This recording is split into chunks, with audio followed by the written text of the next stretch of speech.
welcome to this video, guys. Okay, so this video is probably video number 6 or so on trigonometric functions, and what we're going to cover is cost diagrams, or the cost diagram. Okay, so what is a cost diagram? Okay, so we start in the bottom right corner and we say CAST. Okay, and C stands for cos, A stands for all, S stands for sine, and T stands for tan. If you got that right, well done. Okay. So what does this mean? So the cost diagram tells us where these functions are positive. So in this quadrant here, sine, cos, and tan are all positive. In this quadrant, only sine is positive. In this quadrant, only tan is positive. And in this quadrant, only cos is positive. Okay, so how do we get there? So let's think about this quickly. Okay, let's just put that angles in first. So we have 0, 90, 180, 270, and 360. Okay, so we're back at the same place. Those are degrees. If we work in radians, we have 0, pi over 2, pi, 3 pi over 2, and 2 pi. Okay, so for now, let's work in degrees. Okay, so let's first draw our graphs. Okay, so here's some rough sketches of our sine, cos, and tan graphs. So let's say 90, 180, 270, 360. I hope you guys are able to draw them quite easily.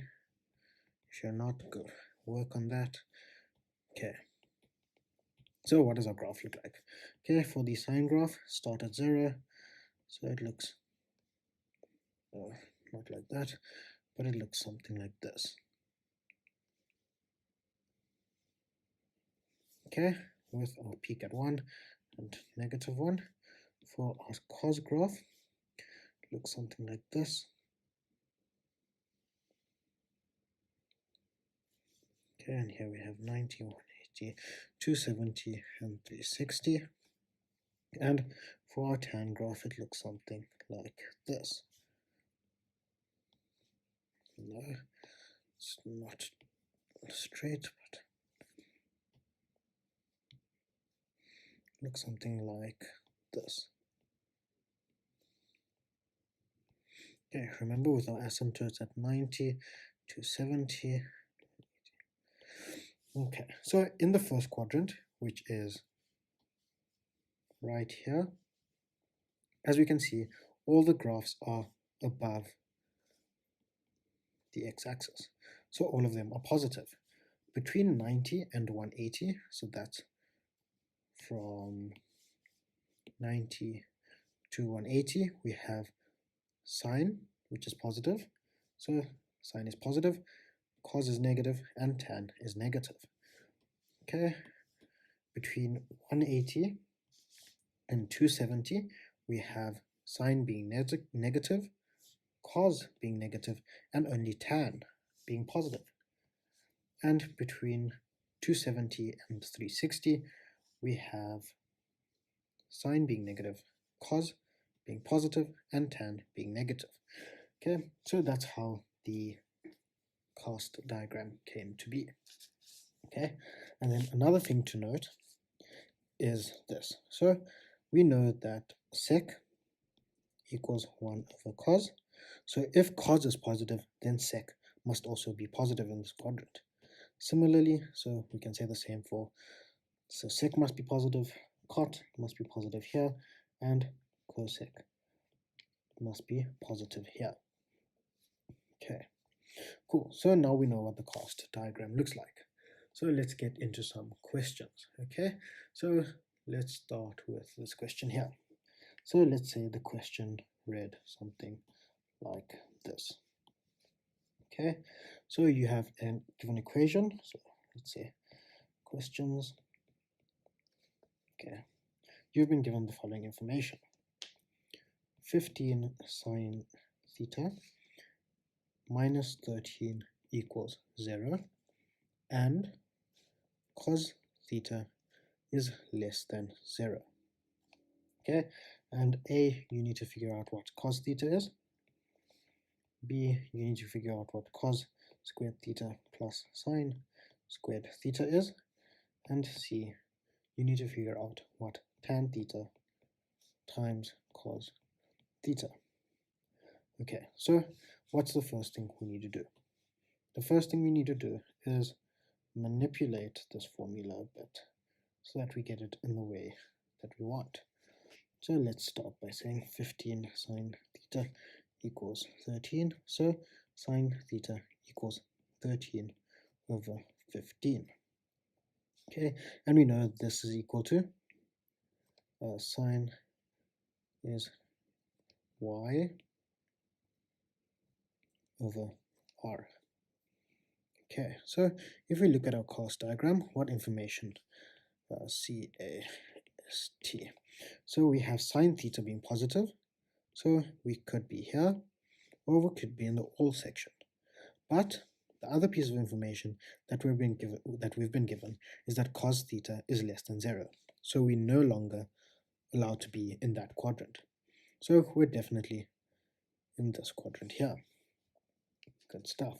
So we know what quadrant we're in. I hope everyone was able to follow that. Okay, so we know that we're somewhere in this quadrant.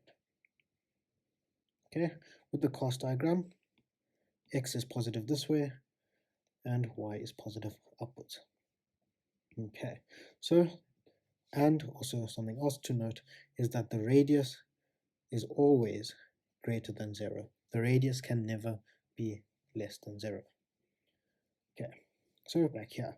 So we know that the radius is 15. So the radius is 15, and we know the y direction is 13. So using Pythagoras, we can get that the x is 2 square root of 14. But we know x is positive, right? So this is minus 2 square root of 14. So I guess we can do the first question now. Cos theta equals x over r, which is equal to, so our theta angle falls in right there. Okay, so theta is taken from there. So x is going to be minus 2 square root of 14 over 15. So that's the answer there.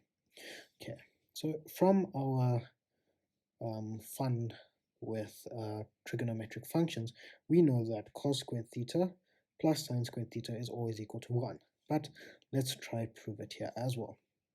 So we can say cos squared theta plus sine squared theta equals minus 2 square root of 14 over 15 squared, plus sine theta is 13 over 15 squared, which gives us 28 over 225 plus 169 over 225, which comes out to be 225 over 225, which is equal to 1, just like our identity. Good stuff. And then we need to know what tan theta times cos theta is. So tan theta is opposite, so opposite over adjacent, so we know that it is 13 over minus 2 square root 14 times cos theta, we worked out previously, is minus 2 square root 14 over 15. Okay, we've got two negative signs, so we end up with a positive. These two cancel each other, and we're left with 13 over 15. And that is the final answer. Okay, good stuff. Let's try another question. Okay, so question 2. Let's say we've been given the following information. Okay, so we've been given that 3 sec theta plus 5, oh, let's say, yeah, plus 5 is equal to 0. And theta is strictly between 180 degrees and 360 degrees. again, the first thing we do, okay, let's write down the questions, and then we want to solve for a 3 sec. Okay, let me leave myself some space. We want the value of 3 sec theta plus 4 cosec theta. B, we want to know the value of tan theta plus sine theta. And C, we want to know what cot theta sine theta is equal to. Okay, so let's manipulate this formula a bit. So we know that 3 sec theta is equal to minus 5. So sec theta is equal to minus 5 over 3. And sec theta, or sec theta, is r over x. Okay, so now let's draw ourselves a cost diagram. So from the beginning, we don't have to consider, so we have 0, 90, 180, 270. We've been told that we're strictly between 0 and 180 and 360, so we don't have to consider any of this. Okay, so we're left with CAST, and we know that cosec is negative. So if cosec is negative, we can't be in this quadrant either, so we're definitely right there. Okay, so let's draw out what it would look like. Okay, so it looks like something like this. So the triangle is in that quadrant. Cool stuff. So what else do we know?